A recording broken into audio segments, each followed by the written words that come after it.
Due west of the Abernathy farm is the Wicked Shipping Fleet Lockup. This site has a warehouse, an attached office, and a shop. There's also a unique delivery truck parked outside. It's light blue and it says Wicked Shipping on the side. The inside of the warehouse is a maze of shipping containers. You're gonna find a few feral ghouls in here, and some normal loot, some ammunition, some scrap, and paper money. Inside the attached office, you find a copy of Grognak the Barbarian. It increases unarmed or melee damage by 5%. There's also a terminal here that tells us a little bit about Wicked Shipping and what went on here. The first entry is Cargo Manifests. This shows us which deliveries were out the day the bombs fell. We find 3 listed here. The first is for the client General Atomics with a shipment of uranium pellets destined for the General Atomics factory. The second is for the client Chrysler Motors with a shipment of fuel cells to the Corvega assembly plant. And the third is for the client Mass Fusion with a shipment of waste material to the Mass Fusion containment shed. The second entry is labeled, "Check this message." It's from one of the owners of the company, Blake Finn. This message tells us that the owners of the company were actually doing a little bit of cooking the books. They remind their employees not to take the delivery directly to the client. Instead, they must wait until either Blake or Tim swaps out the papers. They also didn't like delivering the entire shipment to their clients. They had one employee who delivered their full cargo, and they must have done something nefarious to that employee because they warned their other employees saying, "Don't screw up unless you want to end up like him." What's interesting is that he complains about getting in hot water if his employees screw up. This leads us to believe that they're not just cooking the books for their own benefit. Maybe they have a threatening client who's making demands from them. We learn much of the rest of the story by checking out the nearby shop. Inside, we find a power armor station and also a holotape. Blake, I want you to listen to me as a brother here. This whole deal with Eddie is wicked shiesty.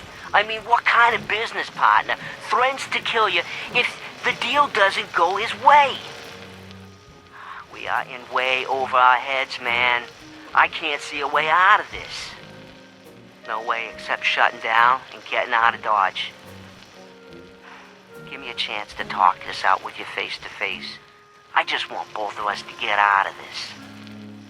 So, Wicked Shipping was owned and run by 2 brothers, Tim Flynn and Blake Flynn. They made some sort of underhanded deal with a man named Eddie. This must be the same Eddie as Eddie Winter from Nick Valentine's companion quest. If you go to Andrew's station and confront Eddie Winter and then listen to his holotape named To Claire, he actually mentions Tim Flynn and Blake Flynn from the Wicked Shipping Company. Claire, it's me, Eddie. It's been too long, I know. But I'm okay. The reason I haven't been around for a while. You know those idiot brothers at Wicked Shipping? The ones smuggling the radioactive material? I put the screws to them. Got some of the stuff. I've been working with this doctor in East Boston. The guy's a fucking genius. Listen, I know it sounds crazy, but he had this theory. The right kind of radiation exposure at the right amounts, it can change human cells. Mutate them. Baby, I can live forever. So it looks like Eddie Winter paid Tim and Blake to bring him nuclear material. They likely got this nuclear material from Mass Fusion. Remember, one of their clients was Mass Fusion sending nuclear waste to the Mass Fusion containment shed. But something in this deal went sour. In the office, we find 2 skeletons. These are likely the remains of Tim and Blake Flynn. We find old splatters of blood on the walls behind the skeletons. What I think likely happened is Eddie Winter or one of his cronies executed Tim and Blake Flynn either to keep them silent or because they messed up the arrangement somehow. Maybe they didn't deliver enough nuclear waste on time, which is why they chewed out their employees in that terminal entry. The blood on the walls is old and faded, so this is likely a couple of executions from before the war. Now on the table, we also find the Wicked Shipping trailer key. This unlocks the blue Wicked Shipping trailer just outside the warehouse. Inside, we find a couple of chests filled with a random assortment of loot. Now, this key will open any Wicked Shipping trailer that you find throughout the Commonwealth. The best way to find the location for each of these is to go back and check that terminal entry cargo manifest. It shows you which trailers were out for delivery the day the bombs dropped.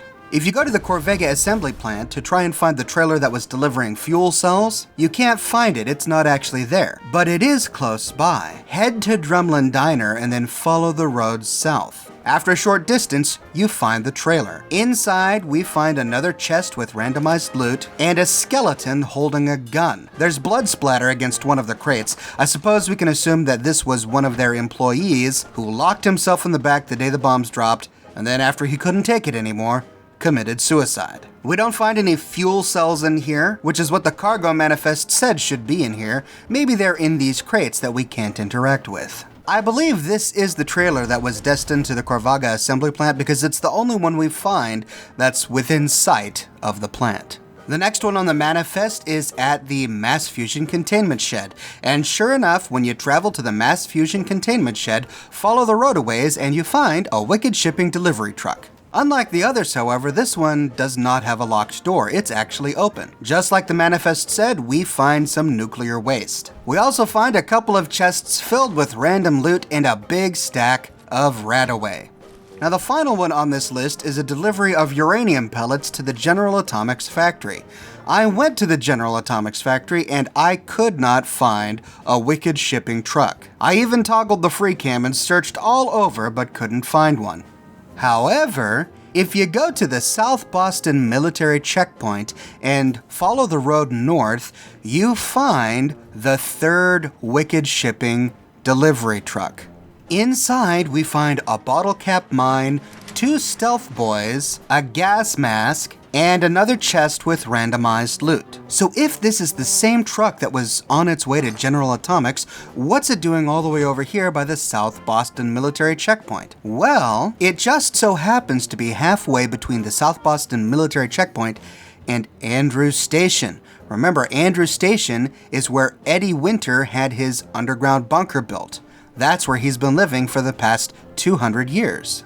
I think this was a delivery for Eddie Winter. I'm sure Eddie Winter used stealth boys a lot during his time as a criminal, hiding from the police and hiding from other mobsters. This truck is just a stone's throw away from Andrews Station where Eddie Winter lived and the subway shop that he owned. My bet is that they made their delivery to General Atomics to drop off the uranium pellets, and then on their way back, they stopped by Andrews Station to deliver the stealth boys when the bombs dropped. If that's the case, then Eddie Winter must have had Blake and Tim executed that very day while their employees were out making deliveries. Otherwise, the deliveries would have stopped. If Blake and Tim, the owners of the company, were dead, well, the business would have crumbled.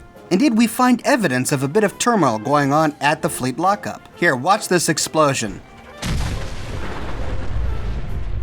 Did you see that? That was a skeleton on the roof flying off into the distance. If you hop up on top of the building, we find a big duffel bag filled with pre-war money. My bet is that the skeleton belonged to an employee who watched Eddie Winter's goons execute Blake and Tim.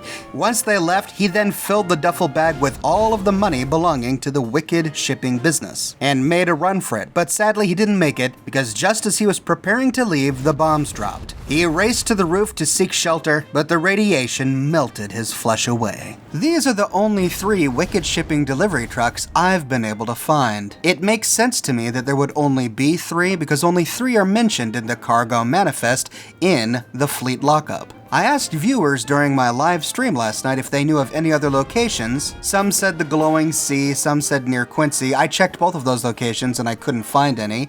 But let me know in the comments below if you know the locations of other Wicked Shipping delivery trucks. I have found lots of delivery trucks that are light blue. I've even found some that have other words on them. I found one that said Boston Shipping, but I haven't found any others but these 3 that say Wicked Shipping. So let me know in the comments if you found some more. And that, ladies and gentlemen, is the full story of the Wicked Shipping fleet lockup and the fates of Tim and Blake Flynn. I like the way that Bethesda organized this little side quest. You find the lockup early in your gameplay because it's so close to Sanctuary, giving you the key that you need to unlock the delivery trucks as you discover them during the rest of your gameplay. It's also a great way to find 3 new locations on your map early in the game. Thanks for watching, everybody. If you have any thoughts on this topic, be sure to join the Oxhorn community on Discord. I have an invitation link in the description of this video. And if you like what I do and you want to support me in a more personal way, consider becoming one of my patrons on Patreon.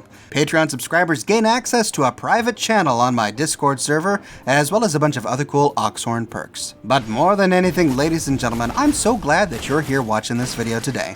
Thanks for watching, and I'll see you tomorrow morning, bright and early, with a brand new video.